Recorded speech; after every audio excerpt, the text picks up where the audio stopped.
Ini Rick.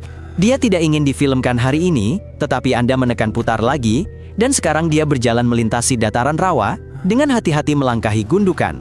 Satu kakinya tiba-tiba tenggelam ke dalam lumpur lunak, Rick tersentak, dan kaki yang lain mengikutinya.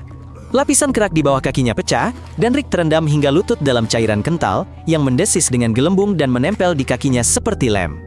Naluri menyuruhnya untuk meraih dan membebaskan diri.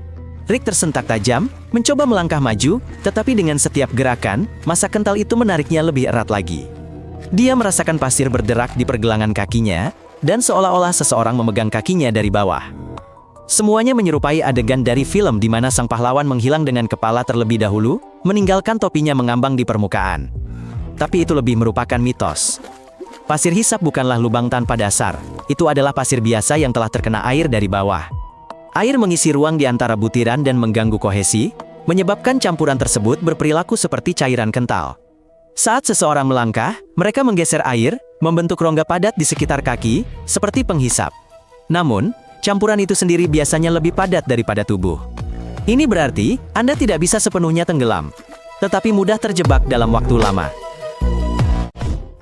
Rick menyadari bahwa berjuang itu sia-sia. Dia membeku, menarik napas, dan melihat sekeliling. Sebuah gundukan kecil rumput dan beberapa ranting terlihat di samping. Jika ada kesempatan untuk keluar, itu ada di sana. Tapi pertama-tama, dia perlu berhenti tenggelam lebih dalam.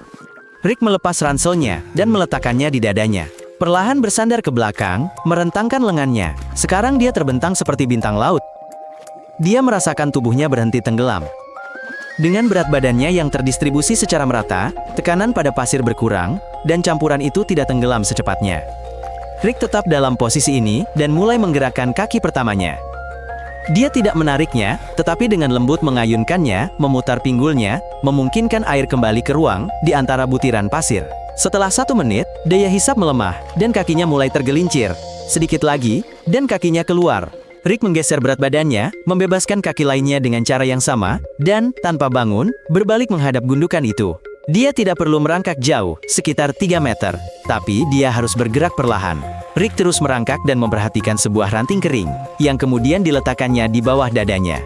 Sekarang lebih mudah, berat badannya tidak hanya berada di bawah lututnya, tetapi di sepanjang ranting tersebut. Rick menemukan jaket di ranselnya. Dia bisa meletakkannya di bawah perutnya, dan mengubahnya menjadi bantal yang lebar. Di pasir hisap bukan yang terkuat yang bertahan hidup, tetapi yang mendistribusikan berat badannya dengan benar. Untungnya, bantuan datang. Seorang gadis dari pantai melemparkan tali kepada Rick. Sekarang penting untuk menariknya secara horizontal, bukan ke atas. Penting untuk melepas sepatunya di daratan, jika tidak kakinya bisa terjebak lebih dalam. Hewan lebih sering tenggelam dalam situasi ini. Mereka lebih berat dan tidak tahu cara berbaring dan mendistribusikan berat badannya. Mereka hanya menekan dengan kuku mereka, sampai tenggelam hingga dada. Orang-orang harus menyelipkan papan di bawah mereka, jika tidak mereka tidak akan bisa menariknya keluar. Perangkap seperti itu selalu berada di dekat air. Muara sungai, pantai, dan rawa-rawa. Hampir tidak pernah digurun. Tanpa air, pasir menahan dengan baik. Tetapi ketika butiran pasir kehilangan daya cengkeramnya, karena air, semuanya berubah. Hal terpenting adalah menghindari gerakan tiba-tiba. Gerakan mendadak akan mendorong air keluar, menciptakan efek hisap. Sebaliknya, gerakan yang lambat dan halus akan memungkinkan air masuk kembali dan membebaskan kaki. Hal terburuk yang dapat Anda lakukan adalah mencoba melompat dan berlari. Berat badan Anda akan menekan tumit, lapisan es akan pecah, dan Anda akan langsung tenggelam lebih dalam. Lebih baik bergerak seolah-olah Anda berada di atas es tipis. Merangkak, perlahan, dan dengan gerakan yang luas. Anda bisa mencoba eksperimen di rumah. Ambil campuran pati dan air. Jika Anda mengetuknya, campuran itu padat. Jika Anda perlahan menurunkan jari Anda, campuran itu tenggelam. Pasir hisap tidak persis seperti itu, tetapi prinsipnya serupa. Rick naik ke darat. Pakaiannya terasa berat, pasir berderak di setiap saku. Dia menggigil. Sekarang yang terpenting adalah melepas semua yang basah, menghangatkan diri, minum air gula, dan beristirahat. Karena resiko terbesar setelah penyelamatan bukanlah pasir, tetapi hipotermia, kram, dan kelemahan. Dalam film, pasir hisap adalah kematian yang mengerikan. Dalam kehidupan nyata, itu adalah jebakan yang bisa Anda pahami, dan peluang untuk lolos sangat tinggi. Yang terpenting adalah jangan panik, share, dan berlangganan saluran Rick.